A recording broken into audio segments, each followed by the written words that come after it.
Olá pessoal, tudo bem? Estamos juntos mais uma vez. Bem-vindos à nossa cafeteria para a gente bater um papo com mais um convidado especial aqui, Prieto TV, Café com Prieto e a Suprema Bet. Estamos sempre juntos recebendo hoje Alfredo Santos Loeblin. Prazerzão.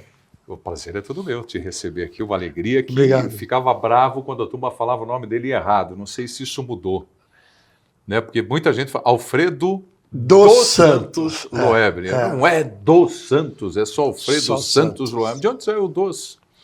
Sei lá, né? Tem gente que vai aumentando as coisas por conta própria. Achava que não era bonito. Achava que não era legal. Talvez algum numerólogo achou que era melhor colocar o dos Santos.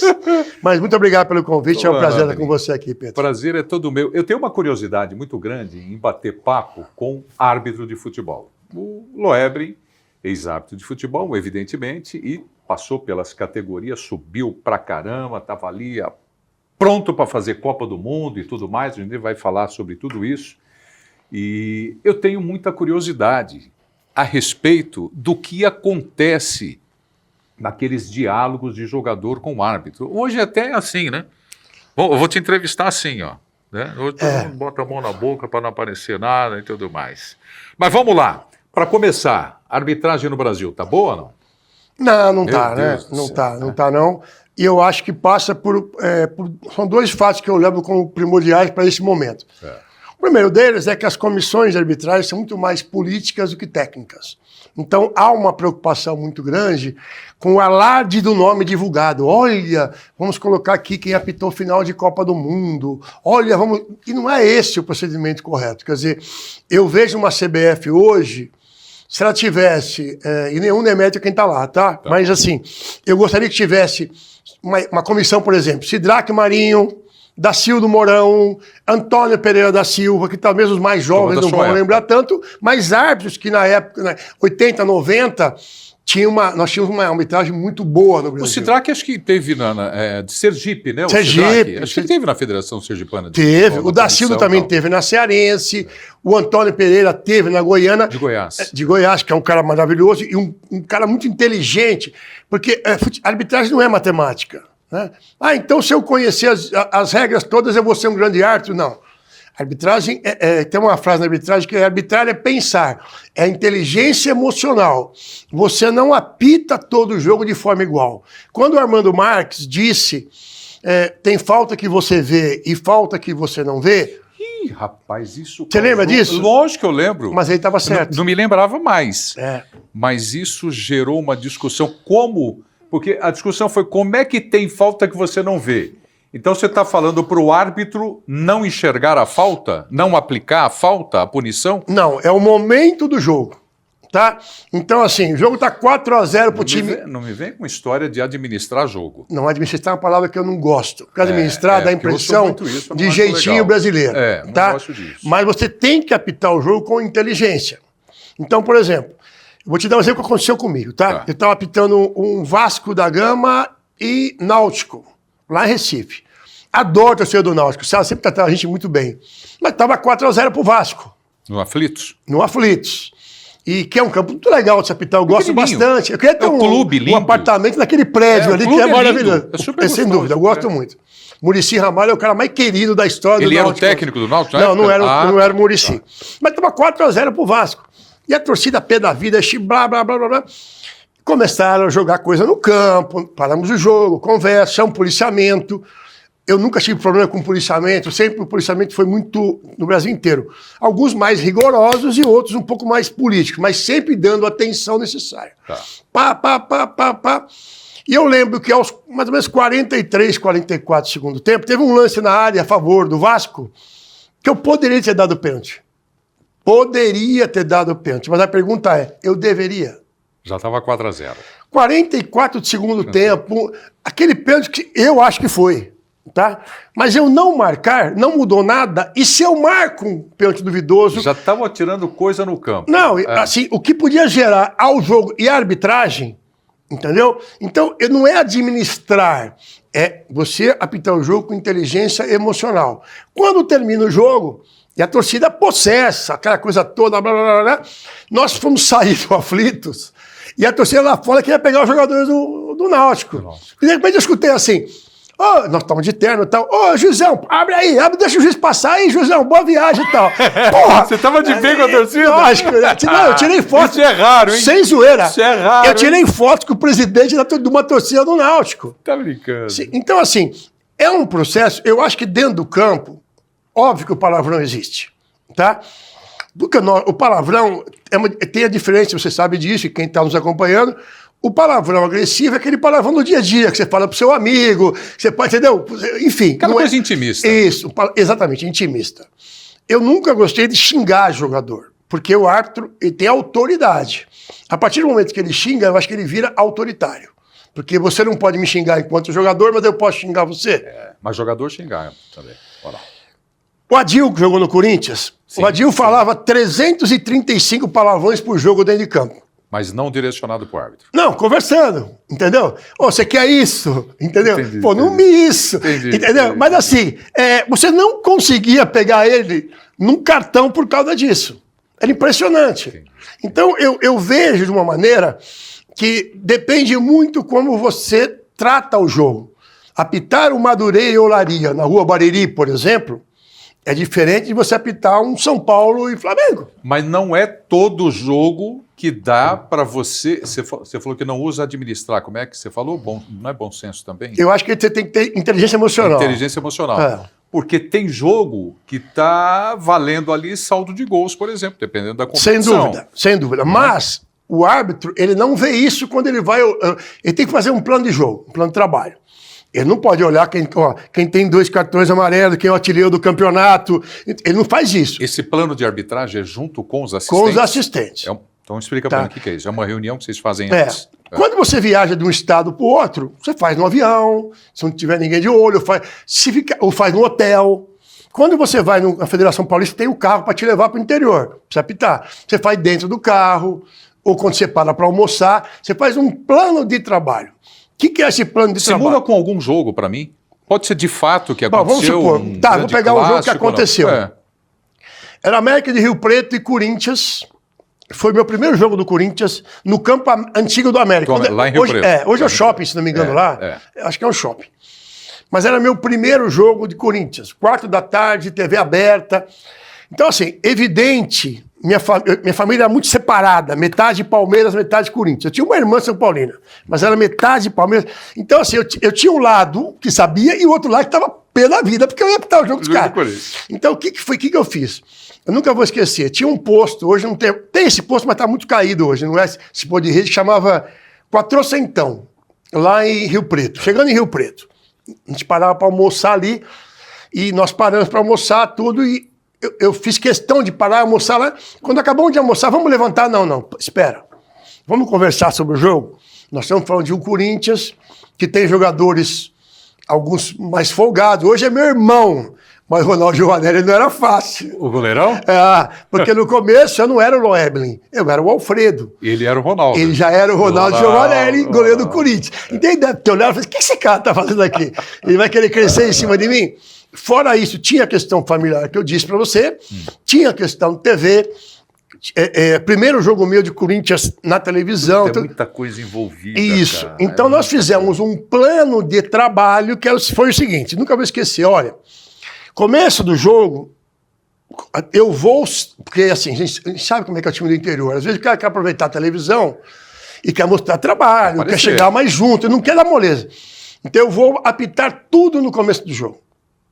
Parando o jogo. Parando o jogo. Então, assim, qualquer falta mais leve, você apita. Você segura o jogo, você controla. Quando você vê que emocionalmente o jogo está sob suas mãos... Você vai soltando. Nós temos uma máxima que é assim, eu não vou apitar jogo dos jogadores do Palmeiras, por exemplo, contra o do São Paulo. Não. Eles vão jogar o meu jogo.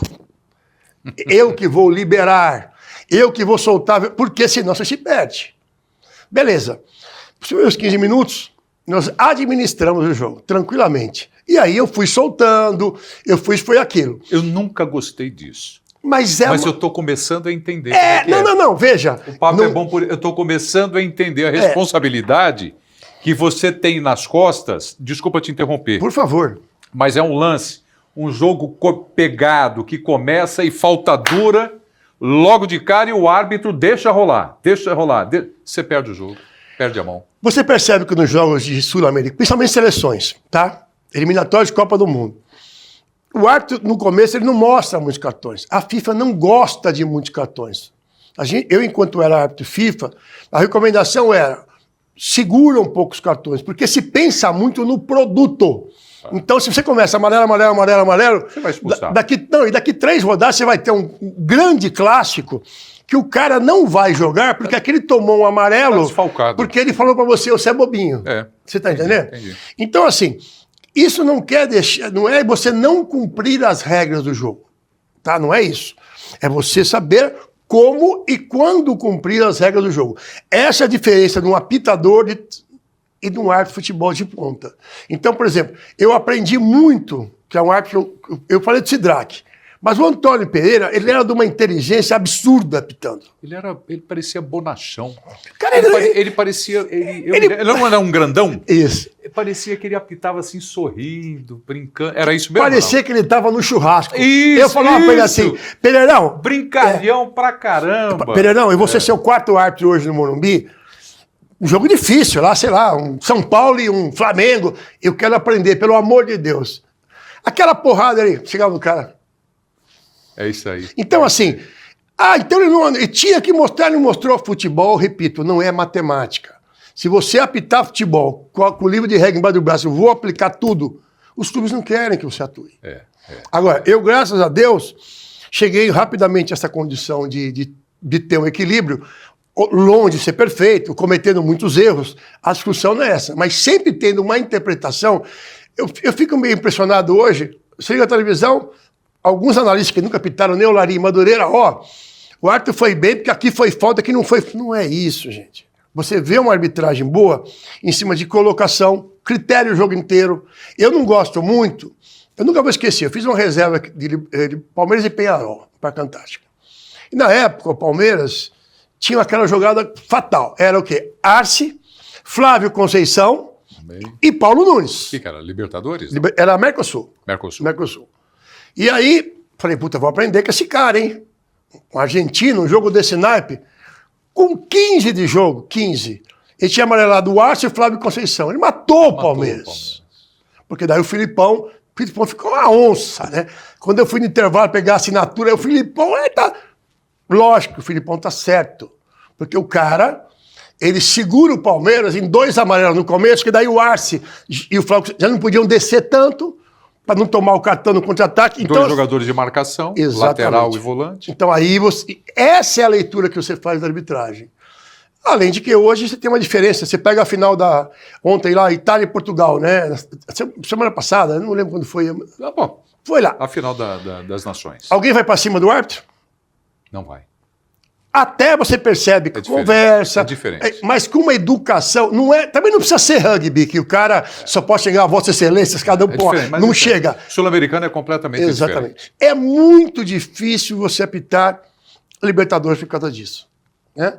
Principalmente quando você fala assim, então os times argentinos contra o uruguaio, não. Quando você envolve os países bolivarianos. Porque tem uns malucos de pedra, que para mim é doido, que o cara coloca na arquibancada lá uma faixa de Simão Bolívar e sai o gol do time, e o cara que fez o gol começa, Bolívar! É um negócio de maluco, que eu olhava para os caras, e olha que eu sou sociólogo. E não entendia o que estava acontecendo. Não entendia nada do que estava acontecendo. Mas eu acho que a arbitragem brasileira não vive um bom momento. Falta mão de obra também. Há uma preocupação muito grande hoje com uma geração darônica. Como o sujeito fica na televisão. A figura que vai ser passada. Eu fiz uma sugestão, quem sou eu? Uma sugestão darônica. Para a Federação Paulista, que é milionária, que tem vários vice-presidentes por interior, que deviam olhar na várzea garotos de 20 anos, 19, que não têm qualidade técnica, mas que gostam de apitar. E que a federação dê uma bolsa para esses garotos. Tá? Não só bolsa de pagar o curso, que é meio salário mínimo por mês, mas que dê para ele vir para São Paulo, que ele tenha uma estrutura para alimentação aqui em São Paulo. Prepare ele. Prepare. Você precisa preparar novas gerações. E isso não está acontecendo. Por isso, quando você fala aqui em São Paulo, poxa, o Klaus apita todos os jogos do Palmeiras. Sim, porque ele é o melhor e o Palmeiras chega em tudo. Ele é competente, né? Não, e o Palmeiras chega em todos os finais. E o cara é melhor, você vai colocar quem? Ele é competente. Não dá para colocar a menina lá que apita, desculpa, ela é muito ruim. Mas ela apita. Claro. O Anderson Daron, que é um bom árbitro? Não, eu não gosto. Ele está se escondendo atrás do VAR. Ou disso que tem no Brasil, que se chama de VAR, mas não é o VAR. O que nós temos aqui não é o VAR. Nós demos uma abrasileirada no VAR, nós temos um Frank VAR. Tropicalizamos. É lógico, tropicalizamos o VAR. Né? Porque você pega o protocolo de VAR, ele fala que é o máximo de eficiência, com o mínimo de interferência. São 104 páginas, onde na primeira diz o seguinte: o VAR não veio para acabar com os erros da arbitragem. O VAR veio para acabar com os erros grosseiros de arbitragem. O protocolo diz: não entre em lances interpretativos. Aqui nós temos gente apitando o jogo com o VAR. Da cabine do VAR. Não, da cabine do VAR também. Sim, mas o Daron é um que apita hoje, o jogo dele quem apita é o VAR. Ele passa o jogo inteiro... Comunicação, inclusive em lances que o VAR não pode entrar. Nós tivemos no Campeonato Brasileiro... Quais são os lances que o VAR pode entrar? Impedimento? Identificação de jogador. E pênalti. Pênalti, ao contrário de algumas pessoas... E gol. Algumas pessoas acham que, não, olha, o VAR está conferindo se foi pênalti. Não é isso. Né? Todo lance de pênalti passa pelo VAR. Ponto. Todo. Protocolo. Todo gol... Se a gente está vendo um jogo na TV, o cara falou assim, tá demorando muito para dar saída, será que teve alguma coisa no lance? Não é isso. Todo gol... O protocolo passa pelo VAR. E cartão vermelho também. Cartão vermelho direto. Cartão vermelho direto. Identificação do jogador. Tá. Se eu mostrar o cartão vermelho para você e não foi você o autor, o VAR tem que te informar. Fora isso, não pode. Mas sabe qual é a impressão que eu tenho? Pois não. A impressão que eu tenho, e isso me incomoda bastante, principalmente quando eu estou transmitindo o jogo. Assistindo, eu até estou mais relax. Mas narrando o jogo, você está naquela adrenalina. Lógico. O Loeblin, quando eu tenho a impressão de que, isso é impressão, o VAR falou para o árbitro, foi pênalti. O VAR não tem que fazer isso. Não, isso me irrita profundamente. E assim, mas você concorda comigo? Não pode fazer. O papel do VAR não é esse. Não é. Que é sugerir. Ele é consultivo e informativo. Isso. Ele não é decisivo. E como é que funciona? Sugiro que você vá ao monitor ver possível pênalti, alguma coisa assim? Se você fizer isso, você está induzindo o árbitro que ele errou. Então como é que faz? Porque, veja bem, eu estou sozinho no campo, eu tenho uma imagem só. Muitas vezes um estádio onde a iluminação é muito ruim, tá? Porque tem uns estádios que é brincadeira, né? Hoje até que melhorou bastante. Melhorou, mas já teve boate pra caramba. Mas a TV compensa. Né? Não, sim. O compensa que ele está dizendo é o seguinte, a iluminação dentro do campo, quando você está no campo, ela é real. A televisão, não. A televisão ela vai dar um ganho, é que nem sua máquina de fazer foto. Ela dá um ganho e aumenta a luminosidade. Isso. Mas dentro do campo continua ruim. Tá vendo que aula? Você foi uma aula técnica sobre iluminação. Né?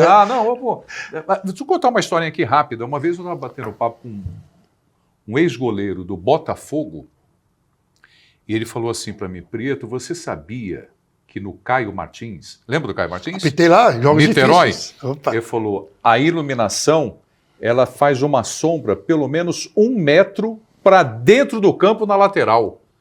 Ele falou, eu, goleiro, eu não vejo a linha lateral em jogos à noite. São Januário, se você for ver... O Parque Antártica também. O antigo também era, você tinha duas faixas escuras. Sim. Respondendo sua pergunta, o VAR, segundo o protocolo, tá? Sugiro a revisão do lance, ponto. É só isso? Ponto.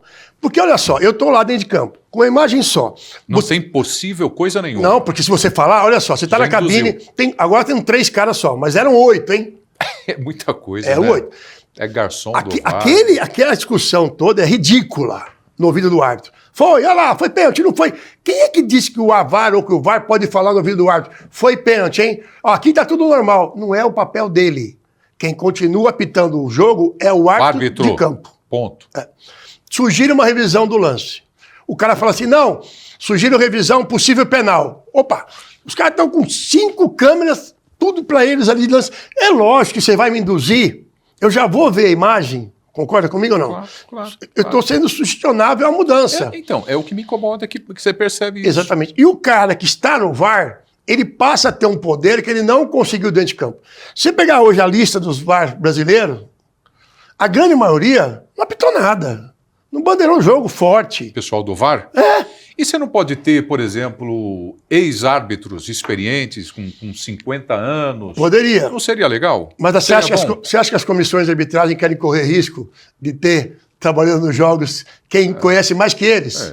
Você vai colocar um Sidraque Marinho no jogo da CBF, no VAR, ele é melhor do que quem está apitando, lógico que não apita mais, Sim. E ele é melhor que quem está comandando. Mas não seria uma boa? Eu lógico que sim. Mas eu te pergunto, os clubes não têm responsabilidade nisso? Tem. Porque todo ano é igual. Claro que tem. Quando termina o campeonato, você não vê ninguém se reunir. Tá? Pessoal, foi ruim a arbitragem esse ano. Antes de começar a próxima temporada, vamos conversar, vamos entender por que vai ser o Loeblin, estou dando um exemplo, que vai comandar a arbitragem. O que aconteceu de punição para tais árbitros que cometeram erros grosseiros esse ano? Tem que ter uma resposta. E a resposta não tem. O VAR veio para acabar, entre aspas, com a discussão de botequim, mas o VAR está aumentando a discussão de botequim. Porque lógico, você está entrando em lances interpretativos. Nós estamos vendo, por exemplo, vou pegar um exemplo, Palmeiras e São Paulo, Arboleda no Vitor Roque. Vitor Roque. Tá? Só tem duas situações ali. Ou ele simulou... Foi a semifinal do campeonato. Foi a semifinal. Ou ele simulou e o árbitro tem que mostrar cartão amarelo por simulação, ou teve um choque de jogo. Foi pênalti ou não? Não, eu não marcaria. Ou teve um choque de jogo. O que é um choque de jogo? Nem todo choque de jogo é pênalti. A menos que o defensor tenha essa movimentação, enfim. Para mim não foi. Aí você vai pegar o áudio do VAR. Olha lá, esticou a perna, hein? Pegou, você viu que pegou ali, tudo mais? Porra, vira um debate, vira um programa. E o árbitro de campo, que tem uma visão só. Fica ali. O que você faz? Perdido. Eu vou marcar pênalti. Fica perdido. Não, então, porque o cara que está no VAR no Brasil, tá? No Brasil. E aqui na América do Sul, eu não gosto também do VAR da Argentina e acho que no Uruguai também está muito próximo do nosso. Quando você sai, principalmente para a Europa, é uma aula de VAR. Premier League? Premier League é uma aula, a Bundesliga é uma aula também. E olha, até o campeonato francês, que é um campeonato nota 5, eles têm... Trabalham bem. Trabalham bem. No Brasil, o VAR virou o quê? A celebridade do jogo. Não é mais o jogador. É o VAR que define se foi pênalti ou não foi, se foi gol, se não foi. Tá errado. Me parece, e eu pergunto para você, você percebe uma padronização de um jogo para o outro de trabalho de VAR e arbitragem? Não, eu tive uma informação, tá, conversando com uma pessoa da nova Comissão Nacional, que o objetivo dessa comissão é aproximar o máximo possível o VAR brasileiro do protocolo de VAR da FIFA. Tá?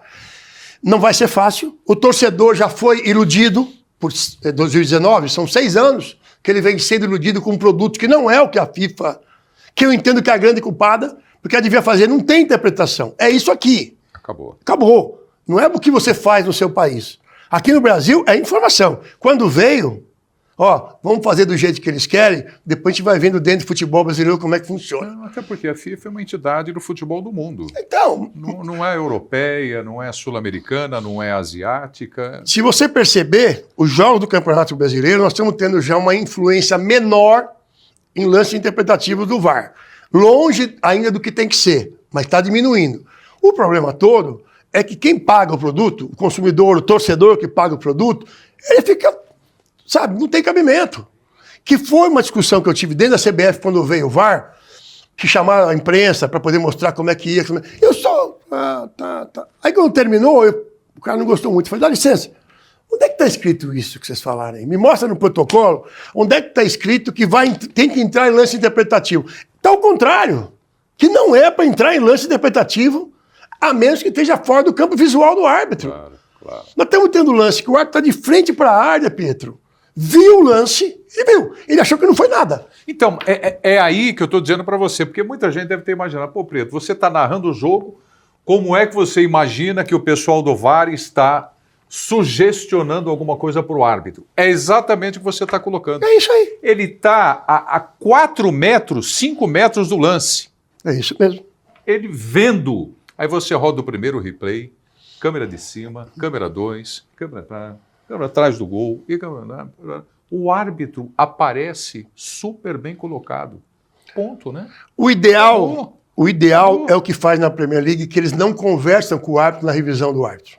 Eles sugerem, olha, esse lance, o Pietro, está pitando aí e tal, sugestão de revisão nesse lance de área. Desliga o som. Você pode até ver as 4, 5 imagens, mas não há o debate. Não há a tentativa de convencimento a você que está pitando o jogo. Você vai de forma imparcial lá dar uma olhada. Ó, dá esse lance. E só fala a câmera. Bota a câmera 1, bota o árbitro de campo. A 2. Ele comanda. Põe a 3. Ele comanda. Ele que é o árbitro do jogo. Entendeu? No Brasil, são 2 elementos separados. Quando, na verdade, o VAR ia complementar a arbitragem. No Brasil, não.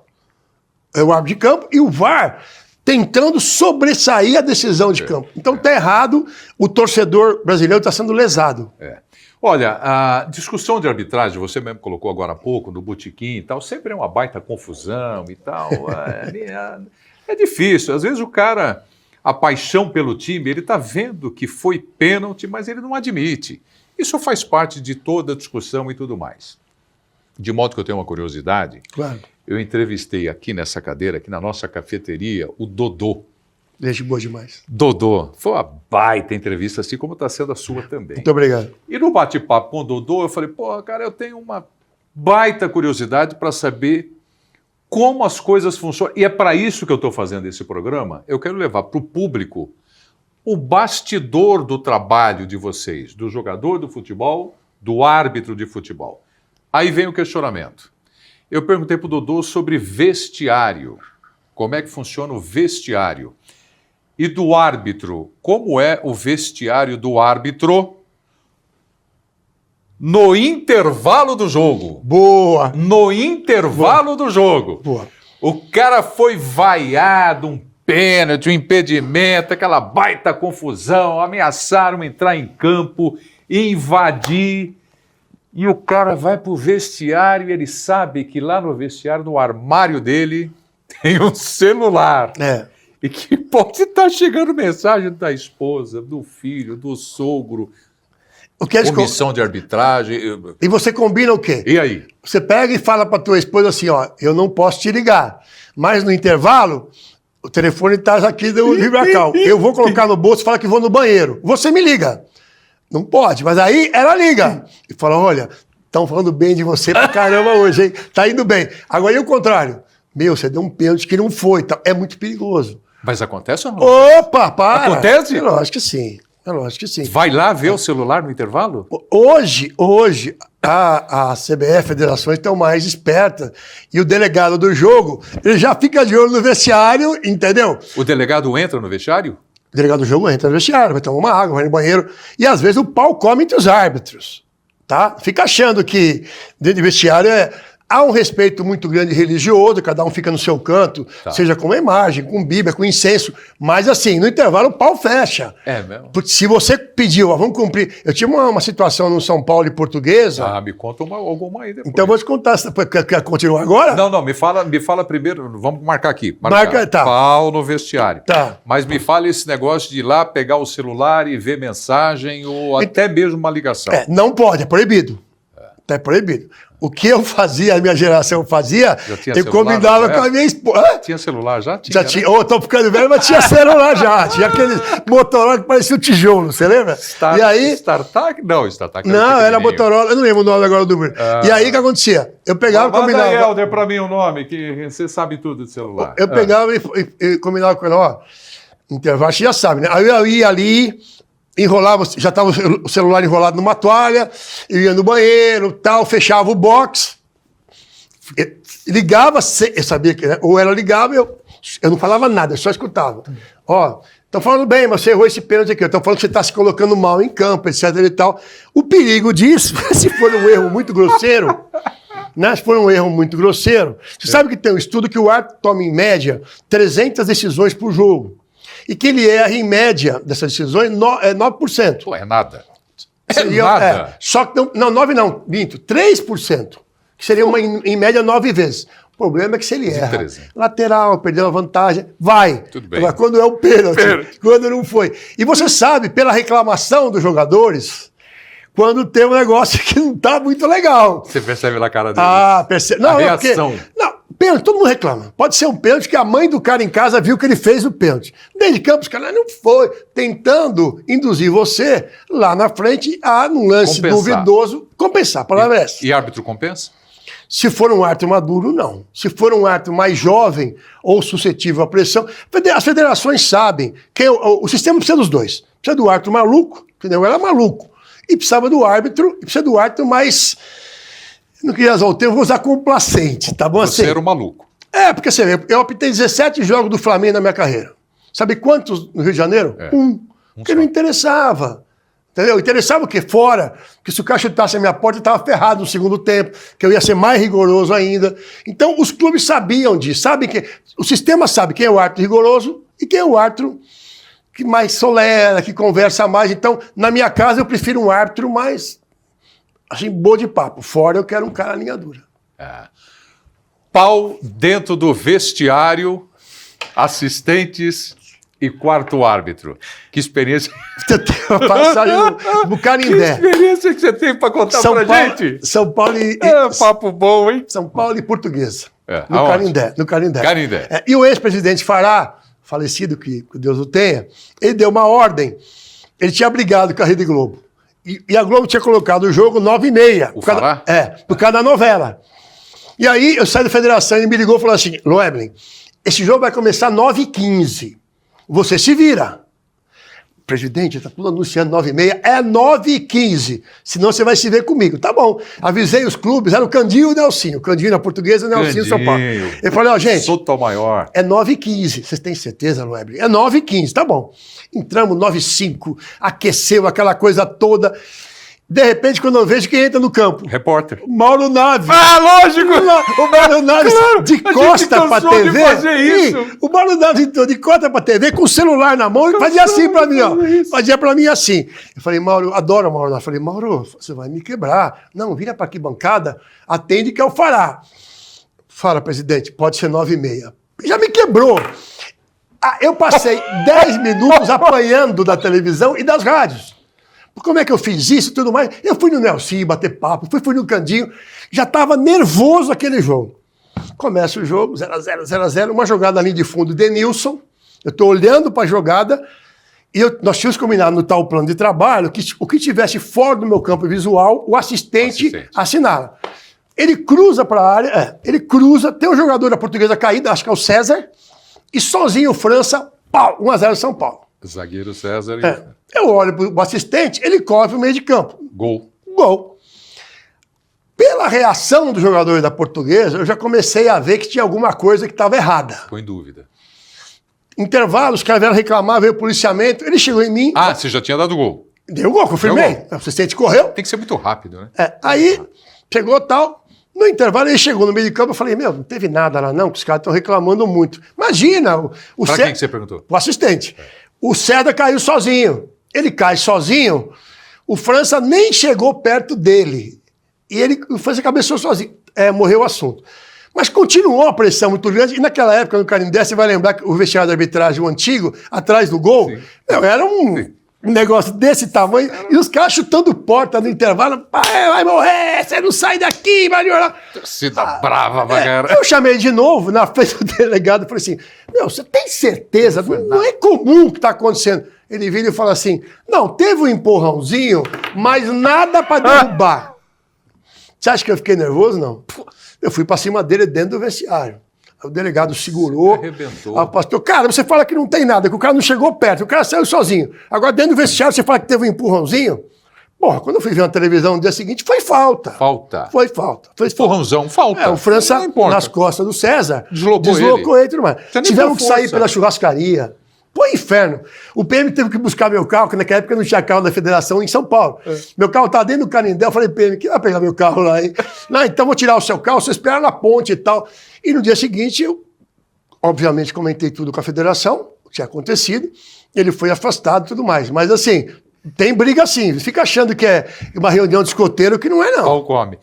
Tem jogador confiável que eu quero você dizer? entende por confiável? É, aquele jogador que vem te cumprimentar. Ô, Lebre, amigo, professor, tudo bem, maravilha. Ó, se eu apitar, eu estou com você. Agora, se eu reclamar para você, eu estou falando a verdade, hein? Eu falo a verdade, eu não minto, não, hein? Tem um jogador que você fala... Tem vários. Eu vou confiar nesse. E aquele que você fala, não, na conversa desse eu não vou entrar, não. Olha, na minha geração, Ricardinho. Qual Ricardinho? Meia? Meia que jogou no Corinthians, no São Paulo. Marco, goleiro. Confiáveis. Confiáveis, assim, ao extremo. Justos. Cara que, tipo assim, o time dele fazia um pênalti, ele chegava e falava, vocês estão loucos, sai fora. Deixa o Lebre apitar aqui, pô, vocês estão querendo o quê? Por incrível que pareça, Fábio Costa... O goleiro? Opa! O baiano? O Fábio era parceiro. Parceiraço. Tá? Podia acreditar nele. Podia acreditar. Quem mais? Deixa eu pegar o São Paulo. Ricardinho, Marcão. O Rogério Ceni, eu tinha uma relação muito boa com ele. Marcelinho Carioca. Marcelinho Carioca. Dinei. Porque tinha uns caras que tá apitando o jogo que era mais resenha do que jogo. Pô, tinha cara que convidando você pra boate depois do jogo. O Lebre tá acabando o jogo. Escuta, você vai embora hoje? Ah, meu voo é 9 da noite. Isso durante o jogo. Durante o jogo. Não, vai ter uma festa aqui na casa de umas mulheres aqui. Você não quer ir com a gente e tal. Então, assim, você tem uma relação, óbvio, de respeito, tá? Mas tem uma relação também que você conquista uma amizade. Eu tenho uma passagem que eu nunca vou esquecer, foi a coisa de mais orgulho da minha vida. Foram duas situações. Uma... Flamengo e Juventude em Caxias. Na volta, era o mesmo voo da arbitragem com o Flamengo. Naquela época não tinha voo que nem hoje, que é toda hora. E quando nós sentamos no avião, uma pessoa fala aqui do lado pro meu assistente que estava aqui, eu estava no meio. Fala assim, você se incomoda de lá atrás que eu queria falar com o Loeblin? Quando eu olho, era o Zagallo. Zagallo. Eu falei para ele, pode sair fora. O Zagallo você entrou, tudo bem? Vou te incomodar muito se eu te perguntar algumas coisas sobre regra. Cara, é o Zagallo! Eu não estava falando ali com todo respeito com o Zé da Silva. Prazer, o Zagallo. Prazer. E outra vez também, aí foi no Rio de Janeiro, no Santos Dumont, nós estávamos na sala de embarque, depois no Rio São Paulo, Palmeiras e Botafogo, que o Filipão fez a mesma coisa. Chegou no assistente e falou, só que o Filipão é uma figura, né? Ele não pediu licença, nada, ele falou, sai fora que eu quero falar com ele aí. E aí sentou e falou, olha... Teve uma situação assim no jogo que eu não entendo. Por que a regra diz? É o Filipão. Então, assim, e ali você mostra que você também tem uma certa credibilidade, né? Agora, você já engatou quinta marcha, acelerou e tal, porque eu acho que você não quer que eu te faça uma pergunta aqui. Mas eu vou perguntar. Eu falei dos jogadores confiáveis. E o contrário. Tinha umas malas sem alça que não era brincadeira. Aquele jogador que você faz. O Ronaldo ele falou que foi pênalti é porque não foi. Não. Se ele falou que foi pênalti é porque não foi. O Ronaldo era um. O Ronaldo? No começo da minha carreira, que repito, hoje ele é meu amigão. Mas era para dar chapéu, velho. Opa, mas queria. Porque assim, eu não era ninguém. Eu estava começando a carreira. Eu lembro de um jogo do Corinthians, onde foi? Não sei se foi em Ribeirão Preto, com o Botafogo. Que eu marquei um escanteio, ele olhou pra mim e falou assim, baixinho, você não apita nada, você não sabe nada. Como é que eu ia expulsar o cara? Era o Ronaldo, não era nem... Aí eu falei assim, tá bom. Terminou o jogo, eu falei assim, enquanto eu não expulsar você 4 vezes na minha carreira, eu não vou sossegar. Ele deu risada. Quis o destino que eu expulsasse ele 4 vezes na carreira. E a última vez que foi muito engraçada, que foi, ele estava no Fluminense, foi no Mangueirão, o Paysandu ganhou do Fluminense no Mangueirão. Belém. E o assistente me chamou que ele xingou o assistente. Nossa, eu fui babando, eu fui com tesão. Você não tem noção. Expulsei. Já era o vermelho. Já era o vermelho direto. Opa, o assistente chamou e me xingou. Falei, nossa. E aí tem essa também, né? Pô, você vai até o assistente. Tem todo no teatro, né? É lógico, a determinação. Se você vai, teatro, aquela. O assistente fala, todo mundo da torcida fala, a expectativa vai dar. O assistente chamou, vai dar tem conversa. E aí foi engraçado que na época também não tinham tantos voos para São Paulo. E nós estávamos no aeroporto, lá em Belém, e de repente um cara cutuca aqui no meu braço. Quando eu olho é o Ronaldo. E você sabe que você pode relatar o que acontece no jogo até 24 horas depois do jogo. Justamente para evitar isso. Se for na rua, torcida para cima de você, dirigente, jogador... Eu falei, nossa, ele vai falar um monte pra mim. Sabe o que ele falou? Tamo kits agora. Vamos tomar um café, bater papo. Assim, outro jogador que me deu muito trabalho, também depois, era o Evair. O Evair era difícil, jogava muito, mas era difícil. E por isso que eu acho que tem coisa na vida que tem que ser assim. Eu fui convidado para apitar o último jogo do antigo Palestra Itália. Só que eu não podia apitar Palmeiras e Boca, porque eu tinha saído da FIFA. E aí teve um jogo preliminar que era Palmeiras contra Palmeiras, só ex-jogadores do Palmeiras. E fui convidado, tal, fiquei muito feliz pelo convite. E quando termina o jogo, todo mundo no campo se abraçando e tal. Eu tô indo pro vestiário, o nego tava com pressa por algum motivo. E quando eu tô saindo, quem vem assim na diagonal para encontrar comigo? O Evair. Quando eu olhei, Evair, sozinho, eu e ele. Aí eu olhei para ele e falei assim, Evair. Ele olhou e falou assim, uma coisa, você não joga mais, eu não apito mais, a gente vai levar isso pro resto da vida? Então você me desculpe se eu te fiz alguma coisa. Legal. Aí ele falou, pô, Loeb, eu também queria pedir para você desculpa se eu exagerei em algum momento. Eu não acho que essas coisas são sem querer. Eu acho que o universo ele dá umas conspiradas, sabe? Né? Ele coloca você ali. Ajustou. E tinha mais um ou outro que assim você tinha algum problma, mas... Romário, como é que era apitar jogo do Romário? O Peixe não abria a boca o jogo inteiro. É mesmo? E era de uma... Não e era legal ver ele jogar, não? Árbitro assiste o jogador e fica tem encantado? Tem jogo que eu devia pagar ingresso, né? É mesmo? Ele tinha uma inteligência para esperar o contato dentro da área, para provocar o pênalti. Quando ele estava muito rápido, o cara vinha chegando, ele retraía. Segurava. Quando ele via que o cara estava babando e ele não ia chegar, ele acelerava pro toque. Então, assim, em termos de marcação de pênalti, é o jogador mais inteligente que eu vi. De craque que eu vi. O Ronaldinho Gaúcho, cara, eu não consigo lembrar um cara que eu vi jogar mais que ele. Apitou o jogo dele. Apitei o jogo do Ronaldinho. O bruxo é sacanagem. Né? Talento puro. Ele estava no começo da carreira dele, já estava arrebentando. O que ele fazia no Grêmio era um negócio de maluco. Né? Ele falava em campo, não? Não, também não. Tinha alguns jogadores que falavam muito. Né? E uma vez eu estava fazendo um jogo e o cara estava me enchendo o saco o jogo inteiro. Aí eu colei no meu amigo, Deus o tenha, que eu adoro e adorar, o Tonhão. O zagueiro, o Tonhão? Tonhão. Aí eu cheguei no Tonhão e falei assim, pô, aquele cara tá me enchendo o saco, Tonhão. Dá uma chegada nele. O jogador do Palmeiras? Ah, não, adversário. No adversário. Dá uma chegada nele que eu não vou nem marcar falta. É mesmo? Aí o Tonhão falou assim, ô Lueb, vê lá. Tudo combinado. Tonhão, dá uma chegada nele, porque o cara não para de me encher o jogo inteiro. Se marca falta é porque não deu cartão. Se você não marca falta é porque foi falta. Se você mostra amarelo, que é vermelho. Que não aguentava mais. Mas eu tava achando que o Tonhão ia dar uma chegada. Porra, o Tonhão quase bateu o cara. Ele! Era pra vermelho! Não, eu só tinha um jeito de não dar o vermelho. Sabe era pra vermelho? Sabe o que eu fiz? Eu fiz assim, ó. Foi choque. Eu não marquei a falta. Você não podia marcar a falta. Eu fiz assim, ó. Chocou. Chocou. Aí depois do jogo eu falei pra ele, ô Tonhão, você tá de sacanagem comigo. Era pra dar uma chegada no cara, mano. Não era pra levantar o cara 3 metros de altura. Você falou que ele era chato pra caramba. Não, aí quando terminou o jogo, engraçado que foi assim. Você tem treinadores que são muito inteligentes. Você não vai falar quem era o cara, não? Não, o treinador sabe, né? Aí eu nunca vou esquecer. Eu tava contigo pra cantar, descia junto com o Palmeiras, né?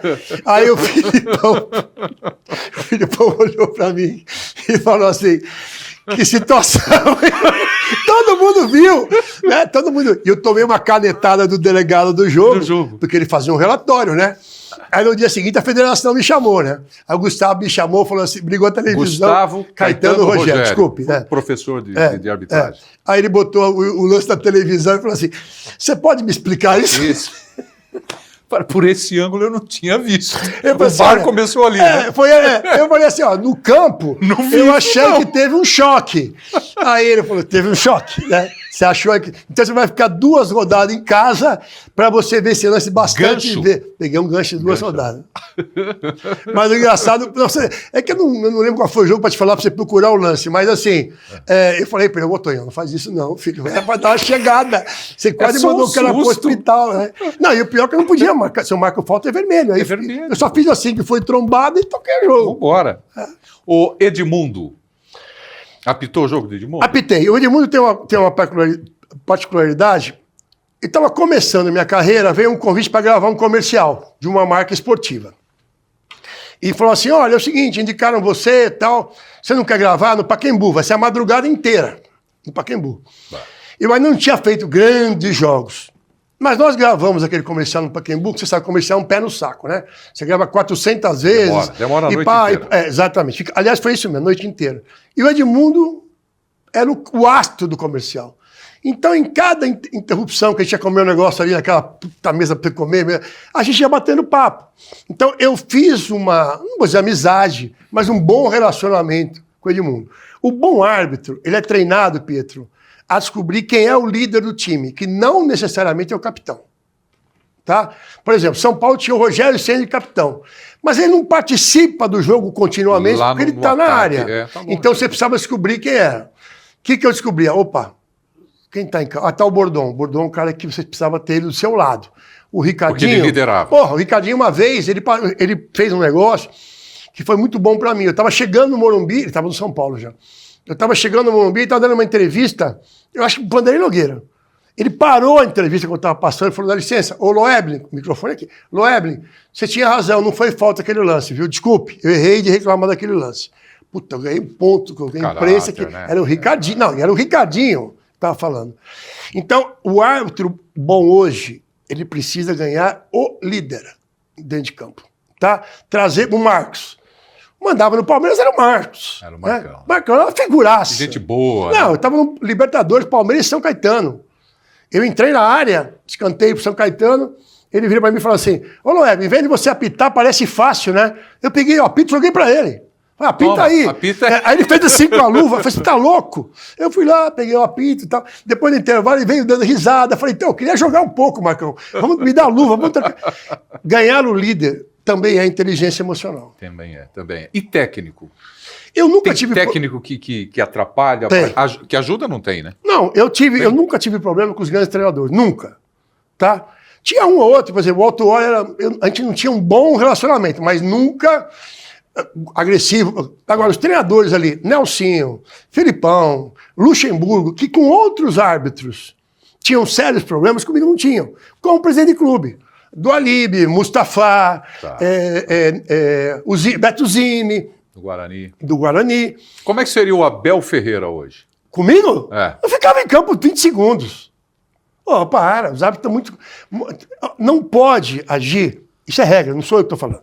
A regra diz que o treinador só pode falar com a equipe dele e tem que ter um comportamento exemplar. Está na regra. Tá? Está na regra. Mas vocês orientam antes de começar o jogo? É um absurdo Alguma coisa? Alguma advertência? Não. Nada. Quem adverte está errado. Porque o jogador e o treinador, eles têm que saber o que eles podem da profissão deles. Você quer coisa mais ridícula que perda de tempo? Você que está narrando? Todo escanteio, não pode agarrar que eu estou vendo. Você viu alguma vez marcarem falta do defensor, marcar pênalti? Nunca. A bola não estava em jogo ainda. Marcar do atacante é fácil. Tá? Eu mato a jogada. Pênalti. Marcar pênalti, você viu algum? Isso é... Raro. Eu vou pedir para você lembrar um. Você não vai ter. Não, por quê? Porque ali você mata tempo, tá errado, tá errado. O treinador, ele tem que ter um comportamento, está na regra, exemplar. O papel dele é conversar com os seus jogadores. 2 treinadores em São Paulo hoje, Zubeldia e o Abel, extrapolam isso de forma absurda. Aí alguém vai falar assim... Passam dos limites. Não, faz muito. Olha, tá vendo... Mas o árbitro erra, então o árbitro pode errar. A discussão não é essa. Você tem os mecanismos corretos para poder reclamar da arbitragem.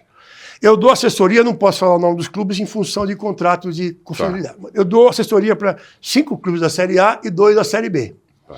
E muitas vezes, quando você está mostrando que o treinador ou que o jogador dessa equipe está errado, o argumento é esse. Ah, mas você viu o que o árbitro fez lá atrás? Desculpe. Eu não estou discutindo que o árbitro está certo. O árbitro não é coitadinho. Tá? A discussão não é essa. A discussão é que existem mecanismos para você reclamar. O principal deles, a diretoria junto à CBF. Dá alguma coisa? Protocolo e tchau. Vambora. Não dá nada. Mas eu acho que o Abel e o Zubeldia passam de todos os limites possíveis. Ô, Loeblin, tem alguma torcida com a qual você prefere não se encontrar, assim? Tem? Opa! Tem? Tem. A da Ponte Preta. Eu sempre dei... Jogo meu da Ponte Preta só dava confusão. Sempre. Depois denunciei um cara da Ponte Preta por tentativa de suborno, ele pegou 2 anos de suspensão. E o mais engraçado disso é que eu trabalhei na Ponte Preta, ninguém sabe. Eu dava assessoria da arbitragem na Ponte Preta. E aí o presidente que me contratou e fazia assim, pelo amor de Deus, não fala para ninguém que você trabalha aqui que vão me matar. E na época tinha o sorteio da arbitragem, você lembra da CBF? Lembro. Então ele falava assim, me faz um favor, só coloca a camisa da Ponte Preta, comissão técnica e tal, só coloca no Rio de Janeiro. Eu, como eu moro perto de Congonhas, falei, dá licença, vou colocar em casa. E uma vez eu coloquei, estava indo para o Rio ver um sorteio, acho que era Ponte Preta e Santos, acho que era assim. E eu estava em Congonhas, estava para embarcar, tal, fazer aquele bate-volta, aquela ponte aérea, dou de cara com o Silvério. Que Silvério? José Silvério. José Silvério, narrador. José Silvério, narrador. Ele me vê com a camisa da Ponte Preta, comissão técnica. Aí ele falou assim, o que você vai fazer no Rio de Janeiro com a camisa da Ponte? Eu falei, não, eu acho bonita a camisa da Ponte. E não sei o que lá. Não, mas, família em Campinas. Mas é comissão técnica. Eu falei, eu ganhei a camisa, tudo mais, blá.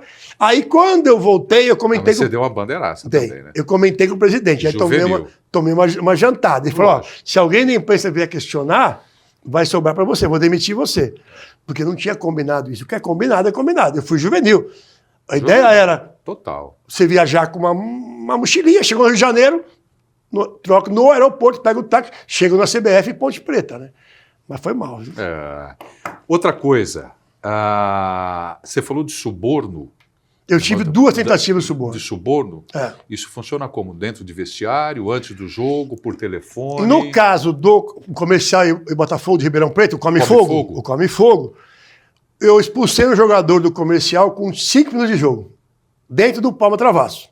No estádio do Comercial. E o Botafogo ganhou de 1-0 o gol do Bel, zagueiro Bel. Bel, zagueiro. Quando terminou o jogo, nós estamos no vestiário, porta aberta, trocando, era um vestiário muito grande do Comercial. Eu vejo que o presidente do Comercial começa a passar daqui para lá. Fora do vestiário. Eu chamei os assistentes, o delegado, e falei, ele vai entrar e vai reclamar de alguma coisa. Perdeu o jogo, em casa. Expulsei um cara desse com 5 de jogo. Ele entrou super educado. Falou, muito obrigado pelo trabalho e tal. Posso fazer uma pergunta? Falei, pode. Não estava certo. Falei, certo o quê? Aí ele botou a mão na cabeça, eu sou um burro, eu sou não sei o que lá. Falei, pode parar. Eu quero saber o que aconteceu. Ele falou, não, apareceu um cara aqui na segunda-feira, dizendo que ele conhecia o árbitro do jogo que apitar o Come Fogo. Eu falei, citou meu nome? Não citou o seu nome, é que ele conhecia o árbitro. Eu falei, em primeiro lugar, a escala... O senhor não sabe sair na quinta-feira a escala? A escala é feita quinta. Entendeu? Não, mas eu estou desesperado, que eu não posso cair, não sei o que lá, blá. E o senhor fez o quê? Aí ele pediu, sei lá quanto era, não vou chutar o valor aqui, porque faz muito tempo, pediu X. O senhor deu o valor para ele? Deu o valor para ele. Pode chamar o policiamento. O cara, quê? Chamei a polícia. Para dentro do vestiário? Falei, vai todo mundo para a delegacia. Pelo amor de Deus, eu sou um fazendeiro famoso aqui, você vai prejudicar a minha vida, a minha família. O senhor pensou na minha família? O senhor pensou na minha vida, na minha carreira? O senhor tentou me mandar um dinheiro. Beleza, fomos para a delegacia. Eu acho que o delegado torcia para o Comercial, viu? Porque nós chegamos lá 7 da noite, fomos sair 2 da manhã para fazer o tal do BO na época. Nunca me chamaram, nunca. Rasgaram tudo. Mas no dia seguinte, o presidente Farag me chamou na federação. O que aconteceu? Eu contei, ele ligou, botou no vivo a voz, eu não posso contar o que ele falou pro cara. Pro presidente da época do Comercial. Você não tem noção.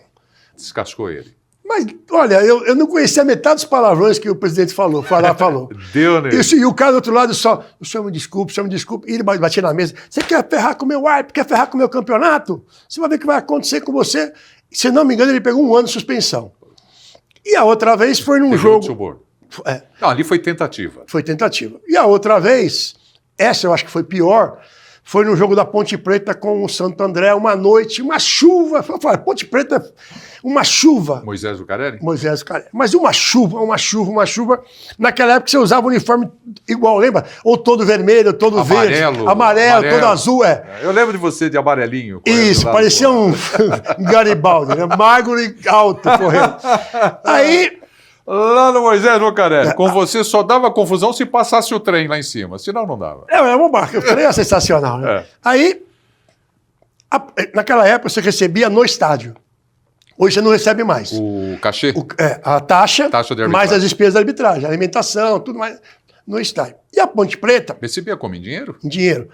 Cheque era arriscado, né, amigão? Eu tomei um cheque sem fundo aí que... Eu fiquei um cheque de Botafogo do Rio 4 anos para receber. Sem zoeira. Montenegro. Aí, beleza. Era o presidente. Era Montenegro. Montenegro. Aí, dono do Ibope. Aí eu... Ibope, exatamente. Aí, Eles iam pagar antes do jogo. Eu não gostava muito de receber antes do jogo, porque nós tínhamos sofrido há uns meses atrás um roubo dentro do vestiário em Araçatuba. Porque o cara que era zelador do estádio, a gente ia apitar, ele deixava a chave do vestiário com o delegado, mas ele tinha uma cópia da chave. Então ele tirava de cada um. De pau. Ele tirava de cada um 200, 300, 400, e você só ia perceber quando você passa para comer em algum lugar. Você já tinha contado o dinheiro, estava na sua bolsa. Beleza. Aí a Ponte Preta pagou. Pensa que futebol você pensa que futebol é Champions toda hora, né? Você tá achando que enfim. Meu Deus. Aí, beleza, recebemos da Ponte Preta e tal. Fugimos o uniforme inteiro, aquele barro. No intervalo eu falei, gente, vamos trocar de uniforme. Tá bom, vamos trocar de uniforme. Estamos trocando de uniforme, esse cidadão entra no vestiário, que depois foi... Eu posso contar, porque ele foi presidente da Ponte Preta depois, sim. E o julgamento dele é público. Ele pegou 2 anos de suspensão. Ele foi no vestiário e falou assim, nós trocando de roupa, mas que chuva, né? A gente não gostava muito que dirigente entrasse no vestiário. Mas tinha uma máxima que o presidente Fará falava, vocês são visitantes na casa deles. Se ele falar bobagem, você relata, mas a casa é deles. Está te recepcionando. Aí ele entrou, estamos trocando de roupa, tudo, ele pega e fala assim, nossa, acabou o uniforme de vocês, hein? Estragou tudo, né? Não, presidente, isso que lavado, tá tudo tranquilo, tal. Não falei presidente, não, falei o nome dele. Pai, põe, pai, embora. Ele pega um pacote de dinheiro e coloca em cima da mesa. E a Ponte precisava ganhar o jogo para se classificar. Tá? Isso antes do jogo? No intervalo do jogo. Desculpe, intervalo do jogo. Você e os assistentes. E aí, pro azar dele, tinha um policial usando o banheiro. Que ele não dentro do vestiário. Dentro do vestiário. Aí eu falei assim para ele, escuta, o que é isso? Eu falei assim, já vieram pagar a gente. Muito obrigado, não precisa se preocupar, porque eu já veio o tesoureiro, já assinamos o bordeiro, assinamos tudo. Ele vira e fala assim, não, isso aqui é um presente para vocês. Pelo uniforme que está estragado. Quando ele falou, isso aqui é um presente para vocês, eu falei, o senhor está preso. Ele está louco? O senhor está preso. Policial, o senhor escutou que ele falou de presente aqui? O policial, acho que estava urinando. Escutei. Foi sensacional. Então falei, pode vir aqui. Não precisa nem lavar as mãos, vem aqui. Aí falei para ele, estou lhe dando voz de prisão, o senhor está preso. O senhor está preso. Aí o policial falou assim, o senhor quer agora? Eu falei, não, nós vamos acabar o jogo. Mas ele não desce mais. Tem mais 45 tá? minutos. Ele não vai descer para o campo. O senhor viu o que aconteceu? O policial chamou pelo rádio, veio um tenente. Eles conversaram lá fora. Ele me chamou e falou assim, o senhor pode descer e fazer o jogo, nós vamos ficar com ele aqui em cima. E o cara, não, eu vou sair daqui, vou para minha sala. Não, o senhor não vai. Não vai. Aí, beleza. Terminou o jogo, delegacia. Aí foi mais rápido. Só um detalhe. A Ponte se classificou? Ganhou, não, foi 0-0. Acho que foi 0-0, ou foi 1-0 para o Santander. A Ponte ficou de fora. Mas enfim. Aí, fizemos o boletim de ocorrência. Voltei para São Paulo e o presidente foi lá e me chamava de filho. Né? Eu entrei em casa, o telefone estava tocando. Alô?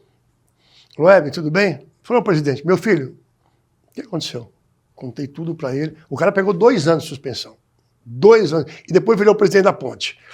E aí, quando ele passaram os 2 anos, eu fui fazer o jogo da Ponte, Palmeiras e Ponte em Campinas. Naquela época, você fazia uma vistoria prévia do campo, aquela coisa toda. Quando eu vejo... A rede, aquela coisa toda. Eu estou voltando do gol do trem. Do gol do trem. O trem que a gente está falando, para quem não conhece, é que lá do Moisés Lucarelli a gente transmite o jogo e tem o trilho onde passa o trem lá. Sempre, todo jogo passa o trem lá. E ele apita, ele faz questão. Ele faz questão da buzinada. Beleza. Apita, você está certo, ele apita. Quando eu estou vendo a rede, estou voltando para o meio de campo, quem vem vindo? O sujeito, dentro de campo. Aí eu olhei, eu falei, gente, acho que eu conheço esse cara, mas não eram os mesmos assistentes. Loeb, que você conhece? Ele foi chegando, quando estava assim, uns 20 metros, eu falei para ele, para aí. Para. Se você passar de mais um passo, eu vou te dar a voz de prisão de novo. De novo? Não, eu quero me desculpar que o senhor... Tá desculpado, pode voltar daí. Aí ele virou, foi embora. Quando eu estava entrando no túnel ali do Moisés, aquela parte que entra ali, aí veio toda a imprensa de Campinas que sabia da história. Pô, o que ele te falou? Não falou nada. Não falou nada. Ele veio dar boa tarde só. Fui pro vestiário. Porque também se eu falo, né? Eu que mandei ele voltar e tal, vocês têm que jogar, vocês têm que ser bombeiro e jogar água, não jogar gasolina, né? Então foram essas 2 vezes aí que eu tive de confusão. O que eu tive muito é dinheiro falso. Putz, quando você recebia no estádio, principalmente no Nordeste. De taxa? De pagamento? De taxa, um monte. Nota falsa? Nota falsa e as pencas. Aí uma vez, eu tive que tomar uma atitude, porque assim, eu tinha conta na época, era no Banco do Brasil, não. Desculpa falar o banco, mas era no Banco do Brasil. Fica tranquilo, eles vão patrocinar a gente agora. Aí quando eu ia depositar, volta e meia a caixa chegava e falava assim, ó, essas 3 notas aqui vão ser apreendidas, que são nota falsa. Só que daí fazia o relatório com o meu CPF e meu nome. Eu falei, na segunda vez, falei, não, vou falar com o gerente. Falei pro gerente, ó, o senhor me conhece? Ele falou, conheço. Então eu recebo em dinheiro. E não é um débito, mas só acontecia no Nordeste, eu vou fazer o quê? Vou falar que acontecia no Sul? Era só no Nordeste. E como é que ele vai fazer? O senhor tem que avisar o Banco Central, né? Que vai uma conta para a Polícia Federal. Então o senhor informa, por favor, que eu estou vindo aqui me identificar, que eu recebo dinheiro como taxa da arbitragem. Entendeu? Essa coisa toda.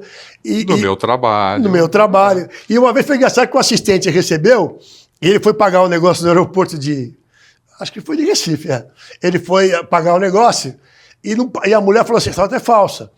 Não é. Quando ele viu, era falsa. Ele falou assim, não, vou fazer o seguinte, eu vou tentar depositar na minha conta. Não vou rasgar e jogar fora. Eu falei, não vai passar. Aí chegou no banco, dentro do aeroporto, ele foi depositar na segunda-feira. Na hora a mulher falou, não, isso aqui eu vou ter que aprender e tal. Aprender nada, o dinheiro é meu. Vou dar pro meu filho brincar. E não podia, né? A lei não permite, né? Você tem que recolher. Tem que recolher. Agora, me fala outra coisa. A gente passou ali de jogador, de técnica, estádio difícil de apitar jogo? Teve algum assim que ficou marcado para você? Não, é evidente que você tem estádios no Brasil de uma dificuldade maior, tá?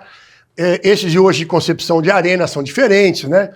Se bem que hoje qualquer estádio chama de arena e não é arena, se chama porque o cara coloca o nome de arena. Sim. Mas não são arena na concepção de 3 eventos diferentes na mesma hora, conforme a denominação de arena e tudo mais. Mas eu lembro de uma passagem, foi pitar Lagartense e Fluminense, que era a Copa do Brasil. Lá em Lagarto. Dá uns 200 quilômetros de Aracaju, mais ou menos. E aí chegamos lá, e aquele estádio, né, 4 torres de iluminação. Eu comecei a ficar preocupado porque o jogo ia para o Rio de Janeiro. Ia ser transmitido para o Rio de Janeiro. Aí eu falei, gente, estava com os assistentes, falei, pessoal, vocês viram como é que está isso daqui? Não, tudo mais. Quando eu vejo o alambrado... Condições ruins. Ruins. Chamar de condições aquilo já é uma... Foi onde você apitou a vida inteira. Não. Você foi um cara otimista de falar que ruins, né? O alambrado cheio de buraco.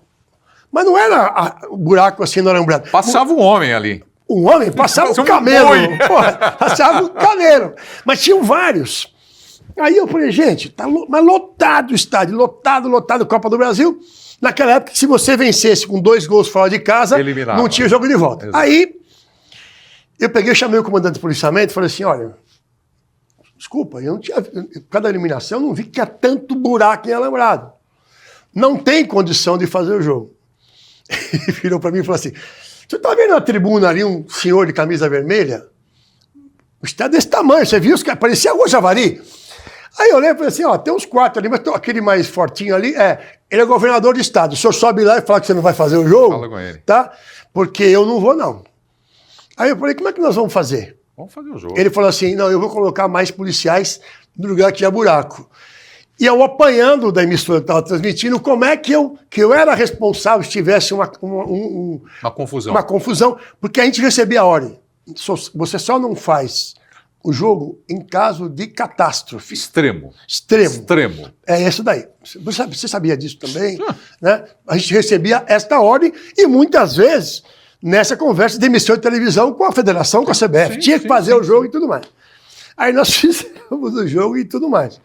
E o mais engraçado foi que quando o Fluminense fez 1-0, e quem fez o gol foi o Marcelinho Paulista, o jogador da Lagartense falava assim, não faz o segundo não, a gente nunca andou de avião, pô, a gente não conhece o Rio de Janeiro, vocês vão ganhar jogar no Maracanã. Vocês vão ganhar de Maracanã, vocês vão ganhar de 5, 6 lá, a gente vai jogar no Maracanã. Começou esse papo no campo. Dentro do campo, né?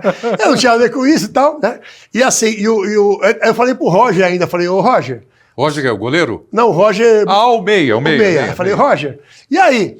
Ele falou, não, vamos jogar, se sair gol. Mas, coincidência ou não, chegava na cara do gol, pum, pá, pá. Quando termina 1-0, A festa que os caras da Lagartez fizeram, parecia que eles 1 a 0. ganharam de 1-0. Porque os caras festejavam, Pedro, maravilha, e tudo mais. Foi uma festa. Bora pro Rio. Bom, o presidente do vestiário foi pagar a gente no vestiário, dando abraço. Foi uma honra só vir aqui. Falei, cacete, os caras perderam o jogo, não viram a cor da bola, mas eles estavam felizes. E depois acho que eles perderam de 3 ou 4 no Rio, mas a festa teve. Foi pro Rio. Você falou agora há pouco, em determinado momento, qual foi que você falou que a imprensa... uma questão lá do presidente da Ponte Preta, a imprensa veio para cima de você, conversar, entrevistar e tudo mais. Aí você me deu o gancho para chegar aqui ao seguinte tema. Você acha que o árbitro de futebol também deveria dar uma coletiva depois dos jogos? É uma boa pergunta, mas você tem que lembrar de uma coisa importante. Se você transforma um erro de direito, de fato, no erro de direito, você vai permitir que o clube lesado no sentido campo, ele entre na justiça. Então, assim, eu errei um pênalti, na minha carreira eu errei um monte, que não marquei, ou marquei pênaltis que não foram, ok? Aí termina o jogo, eu vou para uma coletiva. Vou na coletiva, aí chega um jornalista e fala assim, você viu no intervalo o pênalti? Eu falo, vi. Você achou que foi pênalti? Eu falei, não, eu marquei, mas acho que não foi, acabou. O time que perdeu pode entrar na justiça. Opa, o árbitro reconheceu o erro de fato, que é o erro de interpretação. Não é de direito. Ele passa, então, mas aí ele passa para um erro de direito a partir do momento que eu reconheci. No Rio-São Paulo, em São Januário, teve um lance de um gol do Santos que a bola bateu dentro.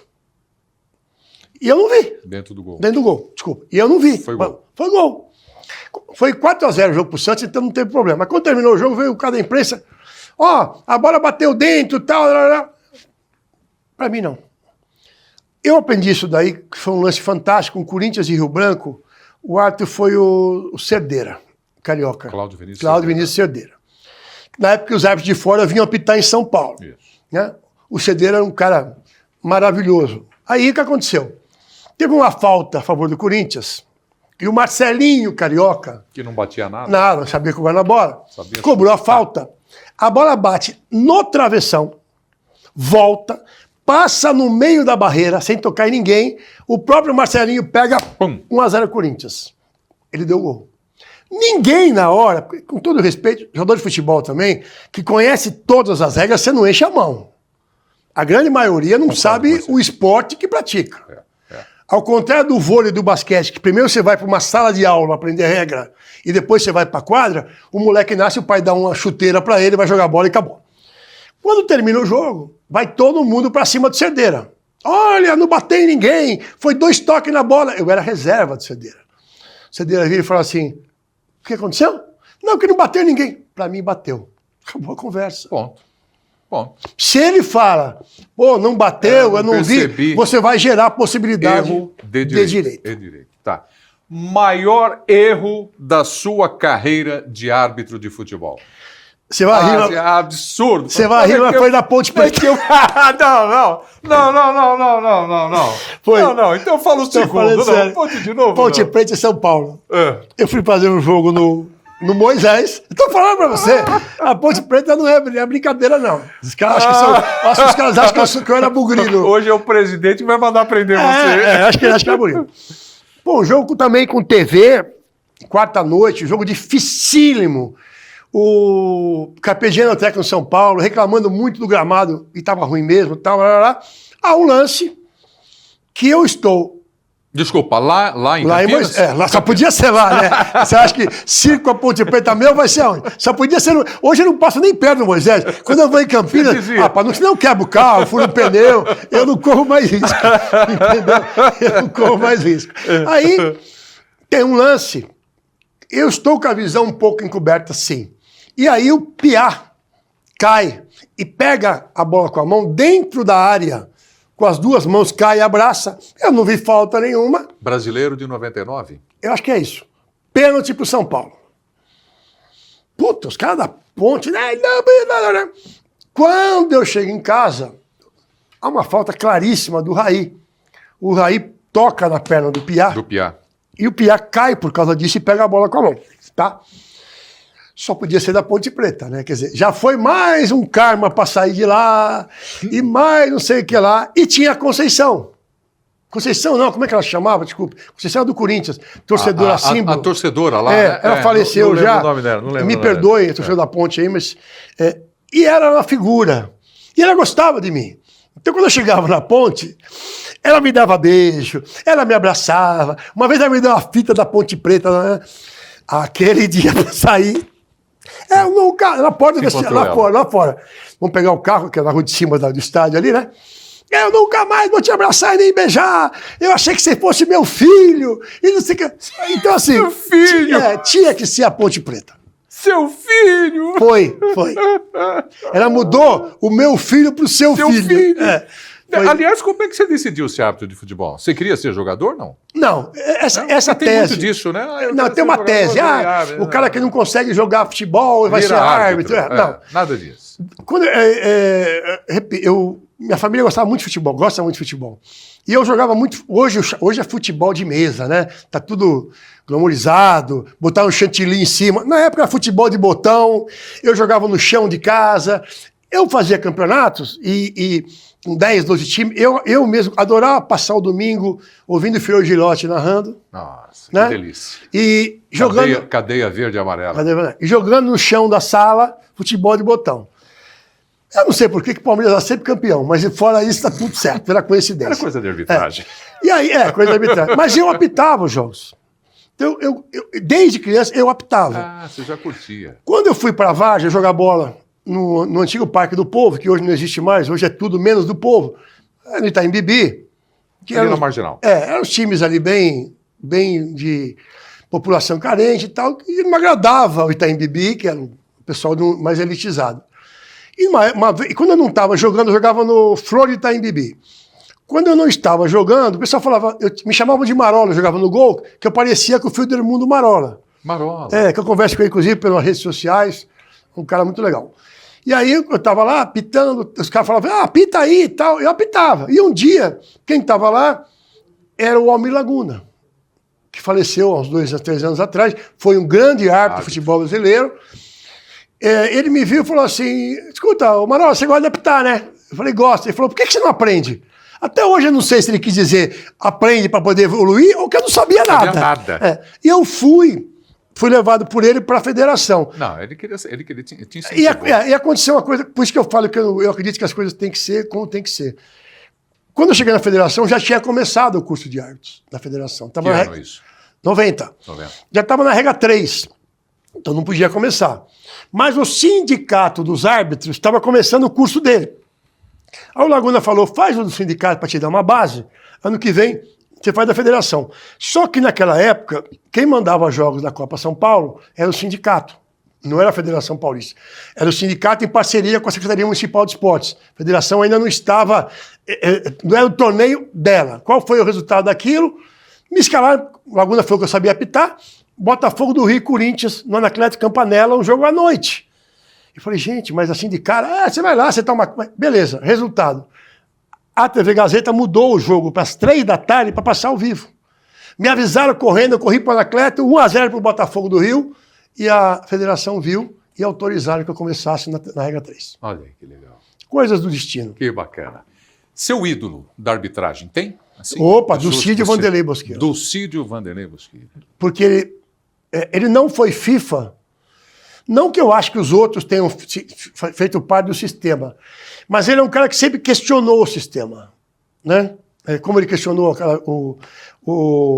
ai meu Deus, o Matheus, quando vazou a história que ele teria recebido dinheiro em 77, Corinthians e Ponte Preta, e ele questionou o Vicente Matheus, para mim não chegou, que papo é esse?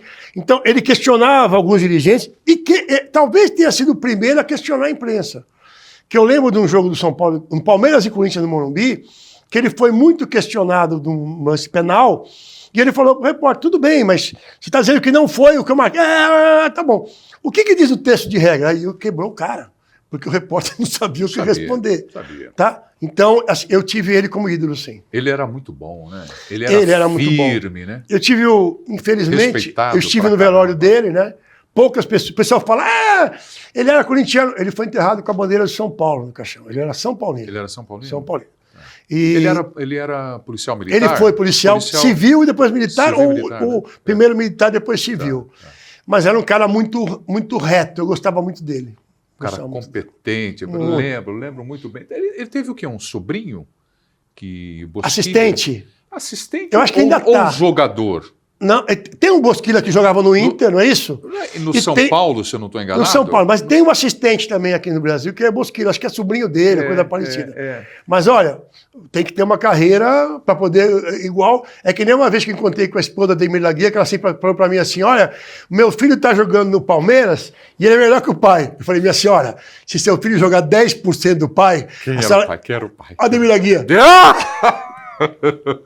Gênio! Você falei assim, desculpa, mas olha, se seu filho jogar 10% do que o pai jogou, a senhora erga a mão pro céu e agradece. Deus do céu. Bom, então você falou do Dulcídio, agora eu vou te fazer uma pergunta e colocar um outro nome aqui. Tá. Para você falar se você gostava como árbitro, se você trabalhou com ele e tudo mais. Armando Marques. O Armando, como árbitro, referência. Ele foi o responsável pelo final da minha carreira. O que eu tento separar é o Armando árbitro, que me ensinou muito, ok? Do Armando dirigente. Eu acho que são duas coisas distintas. Acho que ele prejudicou alguns outros árbitros na carreira. Eu acho que como todo mundo, como eu, vou responder pelos meus atos um dia, ele vai responder pelos dele. Mas como árbitro, sem dúvida alguma, é o nome da arbitragem brasileira. Como árbitro. Dirigente. Como dirigente, ele foi péssimo. Ele acabou com a sua carreira? Ele acabou com a minha carreira. Por quê? Porque quando teve o problema do Caxias e Figueirense... Que era a final da B. Da Série B. Da Série B. Do Caxias e Figueirense. Você árbitro. Eu árbitro. Foi o último jogo do ano. 1-0 para o Figueirense. O jogo estava acabando no Scarpelli. A torcida começou a se aglomerar no alambrado antigo, aquele que era mais fácil para se arrebentar. Eu pedi para o comandante um reforço de policiamento, enquanto não chegasse o policiamento. E eu, naquela época, 2 de acréscimo já era um escândalo. Não é que nem hoje, já dá 8, 9. Verdade. Se bem que 8, 9 já estão reclamando dos árbitros. Porque o árbitro está gerando... depois eu dou 8, 9 e as TVs estão reclamando desse acréscimo. A programação se arrebenta a grade. Se arrebenta a grade, exatamente. E aí, quando eu marquei um lateral para o Figueirense, a torcida invade o campo. E na época, o documento era o CBDF. Né, que era o código. Eu avisei o capitão do Figueirense e do Caxias que o jogo não tinha acabado. A polícia entrou, deu uma proteção ao pessoal do Caxias, tudo mais, que não ia empatar aquele jogo, mas nem se jogasse 5 dias. Faltava quanto para acabar o jogo? Menos de 2 minutos. Menos de 2. Já estava no acréscimo. Mas o Figueirense estava dominando o jogo, o Caxias estava literalmente morto. Nós fomos para o vestiário, quando chegamos no vestiário, quem veio falar comigo foi um outro coronel. Não foi o coronel que tinha se apresentado no começo do jogo. E falou assim, olha, é o seguinte, levaram embora a rede. Não tem problema, a rede não é obrigatória. Não precisa ter a rede? Não, naquele momento não precisava na regra. Faltam 2 minutos. Mas levaram também de souvenir as bandeiras de escanteio. Aí tem que ter. Falei, vamos fazer o seguinte, pede 4 vassouras, faltam 2 minutos. Improvisa, nós vamos subir e jogar os 2 minutos. Aí ele falou assim, se o senhor subir e o Caxias empatar o jogo, que ia ter daí prorrogação, eu não garanto a segurança do senhor e de ninguém do estádio. Opa, mudou o estádio. Aí não. Cada macaco no seu galho. Você narra, eu vou arbitrar, e o comandante do policiamento, ele que manda na bagaça de segurança pública. Então está suspenso o jogo. Eu não encerrei o jogo. Por quê? Pelo tempo do jogo, se acabasse eliminado, você encerrava. Mas ali houve um fator extracampo muito grave. Vocês foram para o vestiário, teria que terminar o jogo. Teria que terminar o jogo. E o CBDF dizia o seguinte, a torcida que ocasionar o final ou a suspensão da partida, o time perde os pontos. E aí o Caxias cuidou disso para poder achar que ele ia poder reverter isso daí. Nós viemos para São Paulo, eu fiz um relatório de 3 páginas sobre o que tinha acontecido. Você tinha aí as 24 horas para fazer o relatório. O jogo foi dia 16 de dezembro, um domingo, aí já era final de ano, não tinha mais nada, foi o último jogo do ano. Foi o último jogo do ano. Acabou o ano. Acabou o ano. O que nós fizemos? Fizemos um relatório no voo de volta. Os 3 sentados aí, os assistentes, tal, deu 3 páginas. Puta, aquela noite foi complicada. A gente saiu para jantar, a imprensa em cima, tivemos que voltar para o hotel, no aeroporto, para embarcar toda. Foi um saco, foi um saco. Quando nós chegamos em São Paulo, eu fiz o relatório e eu peguei. Antes de mandar, na segunda-feira, ligou o Armando. Armando Marques. Armando Marques. Lebeling, o que você vai escrever? Para o presidente? Isso. Ele não deixou chegar na metade do primeiro parágrafo. Para que isso? Vai dar uma confusão. Pega um papel e uma caneta aí. Tá bom, achei que ele fosse me dar de uma forma mais sucinta. Aquilo que você estava relatando. E que ele viu na televisão, ele assistiu o jogo. Ele fala assim, após o encerramento do jogo, houve invasão da torcida. Eu falei, nem a pau. Não foi o que aconteceu? Primeiro, que eu não vou fazer isso, porque não foi o que aconteceu, tem TV, tem tudo. Segundo, eu falei com o capitão do Caxias e o capitão do Figueirense. O jogo não acabou. Ele falou assim, escuta, tô mandando fazer assim. Eu falei, não vou fazer. Aí ele pega e fala assim, você não vai poder apitar no Sul uns 2 anos, em compensação você não vai sair do Nordeste. Você não gosta do Nordeste? Eu falei, presidente, eu não vou fazer. Ele vira e fala assim, eu te coloquei na FIFA, eu vou tirar você da FIFA. Sendo que eu já tinha se avisado para ele que eu seria preparado para a Copa de 2006. Que para mim seria uma honra, porque eu sou filho de alemão e a Copa da Alemanha seria um negócio para mim... chave de ouro. Não, eu tinha pensado em apitar a Copa e acabar minha carreira. Beleza. Falei, não vou fazer. Então você vai ver, bateu o telefone na minha cara, eu falei, o que eu vou fazer? Liguei pro Fará. O Fará e o Reinaldo, que era o vice-presidente da época, hoje... Reinaldo, que é o presidente hoje. Atual. Né? Eduardo José Fará, Reinaldo Carneiro Bastos. Eles estavam num cruzeiro pela costa da Argentina, alguma coisa assim. Então não consegui entrar em contato com ele. E o Armando ligando. Pá. Todo dia, mas ligava toda hora. Cadê o fax? Olha como faz tempo. Fax. Cadê o fax? Cadê o fax? Cadê o fax? E eu dizia que eu não ia fazer, não ia fazer, não ia fazer. Ele falou, você vai assumir as consequências. Beleza. Até que eu deixei tanto recado. Você estava peitando o dirigente máximo da arbitragem brasileira. Tava. Que era um cara extremamente respeitado. No mundo inteiro, não só no Brasil. No mundo todo. Aí, olha o tamanho da confusão. Tanto que eu liguei pro Fará, para a secretária do Fará, que assim que ele chegou em São Paulo, ela me ligou. Falou, o presidente está vindo para a federação agora só para falar com você, vem para cá. Entrei na sala dele, tinha aquela sala de cavalo, tudo, ele adorava cavalo, né? Estátua, quadro e tal, eu sentei. Ele falou assim, o que aconteceu, meu filho? Estou sabendo que teve alguma coisa. O que aconteceu? Contei tudo para ele.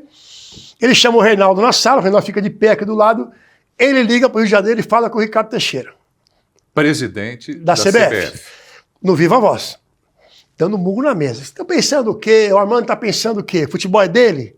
Não vai acabar meu árbitro não vai fazer isso. O Ricardo do outro lado, preciso ver, precisa ver o que aconteceu, vou falar com o Armando.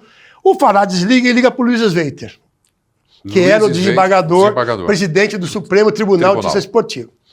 Contou tudo para o Sveiter, o Sveiter fala assim, no Viva Voz, olha, fala para ele vir aqui no Rio de Janeiro, ele vai mandar hoje para o Armando parar de encher o saco dele, manda um fax do jeito que o Armando quer. E ele vai trazer para mim o relatório verdadeiro do jogo e tudo que aconteceu num outro relatório da pressão do Armando Marques. Para você fazer 2 relatórios. 2 relatórios. Um para o Armando isso, para mandar por fax. E o seu relatório para o Sveiter. Exatamente. Para o tribunal. Quem deu essa ordem foi o presidente do Supremo Tribunal de Justiça Esportiva. Se nós ligamos para o cara para pedir apoio, pedir o que fazer, e ele mandou fazer assim, vamos falar o que para o cara? STJD. O Fará falou assim, pode fazer, mas com uma condição. Eu falei, qual, presidente? Você vai encontrar com ele no Rio, ele marcou comigo num restaurante primeiro, o Sveiter. Você vai encontrar com ele no Rio, quando você for entregar para ele, ele vai perguntar se você trouxe os relatórios, você fala assim para ele, o senhor me garante justiça? Pô, o cara é um presidente, é um desembargador famosíssimo, tá? Beleza. Fomos para o Rio, quando eu estava indo para o Rio, antes de sair de São Paulo, veio um telefonema, não vai ser mais no restaurante o encontro, vai ser na CBF. Eu já fiquei um pouco com o pé atrás, porque eu esperava uma zona neutra em função daquele momento todo. Mas fui. Uma sala assim, não tinha nem mesa. Uma cadeira, eu e ele, de frente para o outro. Você ia encontrar o Armando Marques lá também. Mas não encontrei naquele momento. Sentamos de frente para o outro. Ele só perguntou isso. O senhor trouxe no relatório tudo o que aconteceu? Eu falei, trouxe. O senhor me garante justiça? Ele falou, garanto. Na hora que eu entreguei, minha carreira estava encerrada. Ele pediu para mim não divulgar para ninguém tudo o que estava acontecendo, queria comentar só na segunda-feira, que naquele final de semana ia começar o Campeonato Carioca e o Paulista. Estava escalado, inclusive. Tá bom, saí, peguei a ponte aérea. Quando eu ligo o telefone aqui em São Paulo, Pedro, tinha umas 200 mensagens da imprensa. Eu saí de lá, o Filipão estava convocando a seleção brasileira, ele aproveitou a imprensa e falou, teve uma denúncia, assim, estou afastando o Armando Marques, estou afastando o Alfredo Loebling para averiguação, tal. Eu já não gostei. Beleza. Ele botou um cara, esse eu respeito muito até hoje, não sei se está vivo, se tiver, está sempre, porque foi um cara muito reto. O doutor Marcos Basílio. Advogado. Ele era um promotor do Rio de Janeiro, ele foi colocado como relator do processo. Ele foi muito reto, desde o começo, mas muito reto. Se ateve aos detalhes, tudo mais. Julgamento. Hã? Teve julgamento. Aí fomos para o julgamento. Quando nós fomos para o julgamento, eu fui entrar na CBF, encontrei o falecido Israel Gimpel. Repórter. Ele respeitadíssimo. Falou assim, muito querido. Ele falou assim para mim, Loebling, o que você está fazendo aqui? Eu falei, meu julgamento? Loebling, já teve a reunião à tarde, já está decidido. Você está condenado. Eu falei, impossível. Não. Eu falei, bom, vai vir o Sveiter, vai vir o Marcos Basílio, não é possível. Vamos para o julgamento. Isso aí eu posso falar, porque tem a imagem, tem toda a história. O Israel já antecipou para você o resultado. Que eu ia ser condenado. Quando começa o julgamento, o Sveiter não está, ele não veio. Não compareceu na audiência. Ele botou um outro cara. O meu advogado falou assim, tem alguma coisa estranha. Ele não vinha, não garantiu justiça, não falou com o Fará. Cadê o cara? E ao invés de começar a votação pelo relator do processo, ele foi o último. O Marcos Basílio foi o último. E os argumentos foram assim, sem brincadeira. Bom, tem isso aí, tem história, tem tudo nos autos. Eu vou condenar o Loebling, porque não é ninguém na arbitragem, e vou absolver o Armando Marques, porque o Armando Marques tem uma história, apitou Copa do Mundo, não sei o que lá. 1-0 ele. 1-0 ele. O outro auditor falou assim, são quase 1h30 da manhã, e eu estou aqui nesse julgamento por culpa desse árbitro.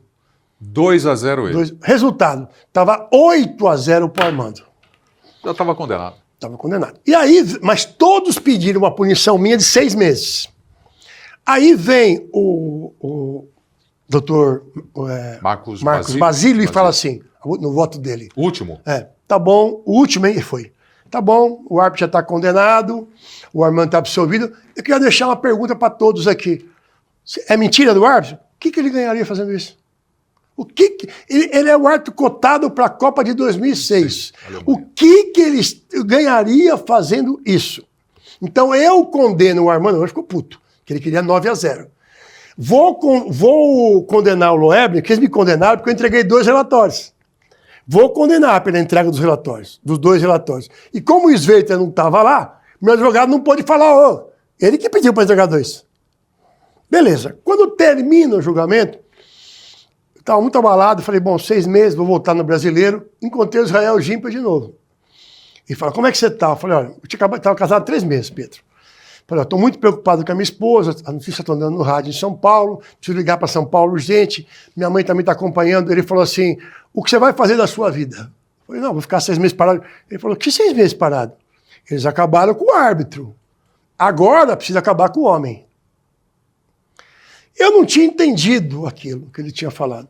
E na segunda-feira eu passei de melhor árbitro do país, ladrão, estelionatário, começaram a surgir coisas, jogadas. Tanto que eu ganhei algumas direitos de resposta, mas quando saiu o desmentido, quando saía a notícia saía desse tamanho. Quando eu ganhava o desmentido, na última página, um negócio desse tamanho, com o jornal se retratando, já foi. Quando foi a minha vitória maior? Se me permitir rapidamente para você entender. Claro. E quando eu fui punido, o Fábio Costa me ligou, mas não foi essa vitória. Falou assim, Loebling, nós não aceitamos isso. Qual Fábio Costa? Fábio Costa, goleiro. Goleiro. Pegou meu telefone no sindicato dos árbitros. Nós não aceitamos isso. Eu vou fazer uma vaquinha com os jogadores, porque eu sei que você vai ficar numa situação difícil. Falei, Fábio, não faça isso. Não faça isso. Agradeça quem for. Não, então vamos fazer férias, vamos fazer um jogo beneficente. Arrecada para você. Fábio, muito obrigado. Por isso que eu respeito o Fábio Costa. E aí, em 2005, passaram 4 anos, me liga o Martorelli. Você não apitou mais? Não apitei mais. Acabou. Me tirou tudo. Quando eu voltei para São Paulo, fui falar com o Marco Polo Del Nero. Porque o Fará, para completar a minha... Eu odeio falar falta de sorte, mas é o fato. o Fará tinha sido afastado da federação pelo Marco Polo Del Nero. Então, quem sabia do caso... Que assumiu, né? O Fará era para ser o Reinaldo. Isso, mas era para ser o Reinaldo. O Marco Polo deu um golpe lá por causa da idade e assumiu. E acabou ele assumindo. E aí, era o meu grande sustentáculo daquele momento, era o Fará. Eduardo José Fará. Porque ele sabia de tudo que tinha acontecido. Tava ele sai, o Marco Polo assume, eu vou falar com o Marco Polo e falo, doutor, e agora como é que vai ser? Ele falou, eu não vou arrumar uma briga com a CBF por sua causa. Você está fora. Puta, foi um desmonte. Até que em 2005 me liga o Martorelli, presidente do Sindicato dos Atletas, e fala assim, Loeblin, eu preciso falar com você com urgência, você pode vir aqui no sindicato? Eu fui. Cheguei lá e falou assim, o sindicato vai indicar uma pessoa para a comissão de arbitragem. Eu falei, você está pensando em quê? Eu falei com o Rogério Ceni, falei com o Ricardinho, falei com o Marcos, falei com o Fábio Costa, mas com 5, 6 jogadores. Sugeriram o seu nome. Todos falaram, bota o Loeblin. Todos falaram.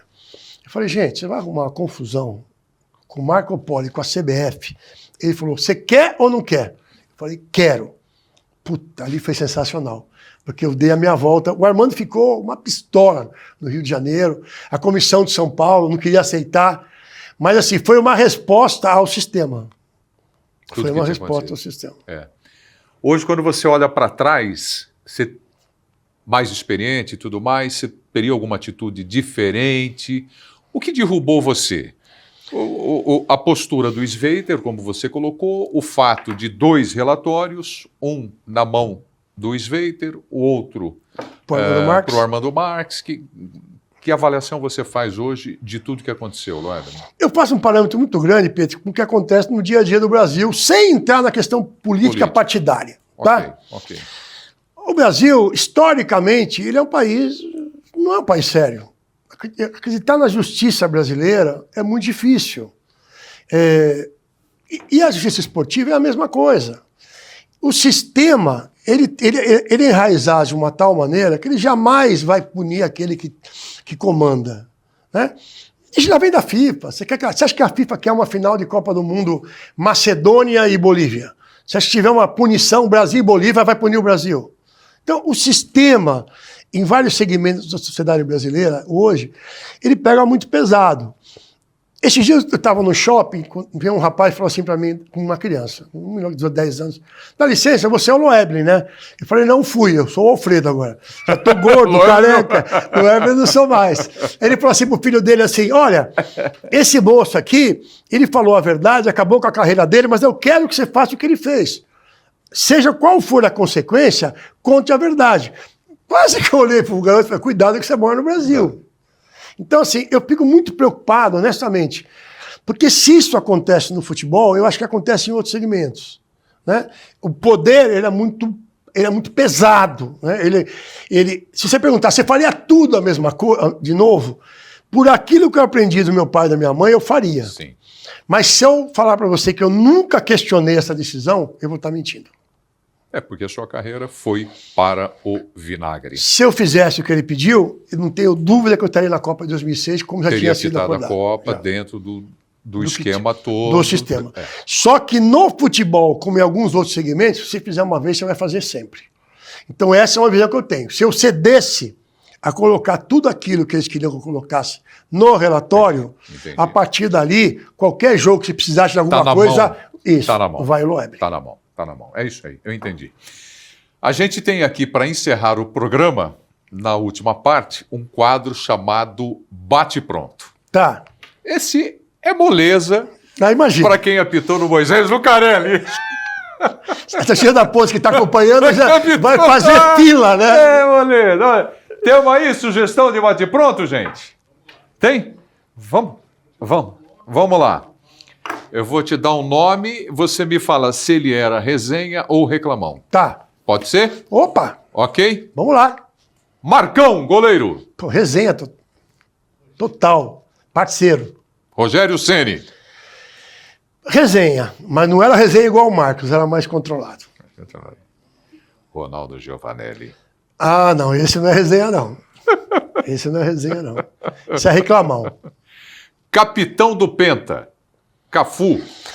O Cafu Nenhum dos dois, pode ser um? Porque ele não era um cara resenha de bater papo no meio do jogo, mas também não reclamava. Então vou ficar aí no neutro, pode ser? Pode ser, pode ser, pode ser. Raí. Ah, o Raí é um gentleman, né? Raí era resenha, mas no melhor sentido da palavra. Até para conversar com você tinha um vocabulário diferente, é outra coisa. Legal, legal. E o meia... como é que eu brinco com ele? O nosso... Tetra! É Tetrazinho! Não, o Zinho era resenha. Pô, todo aquele jeitão carioca, malemolente, entendeu? E eu fiz grandes jogos dele no Palmeiras. Rivaldo. Neutro, porque não abria a boca o jogo inteiro. Evair. Esse era mala. Esse não era resenha, não. Marcelinho Carioca. Reclamava também demais. Reclamava também. Neto. Eu não apitei jogos do Neto. Você não apitou o jogo do Neto? Não apitei jogos do Neto. Ótimo, ótimo. Chegou a apitar Renato Gaúcho? Também não. Também não? Também não. Também não? Que era a geração do Neto, uma geração anterior à minha.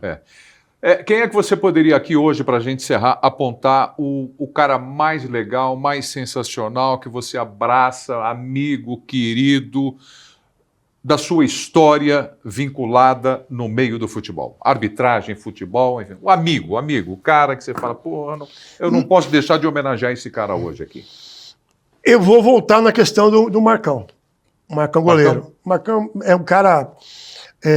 tanto que todas as torcidas, é difícil você pegar um cara de uma outra torcida, seja corintiano, que é o grande rival, que adora o Marcão. Ele é resenha, ele é parceiro, as histórias que ele conta são histórias verdadeiras, sabe, reclamava de frio no jogo, pô, os caras não chutam a bola aqui, Loeb, não sei o que lá.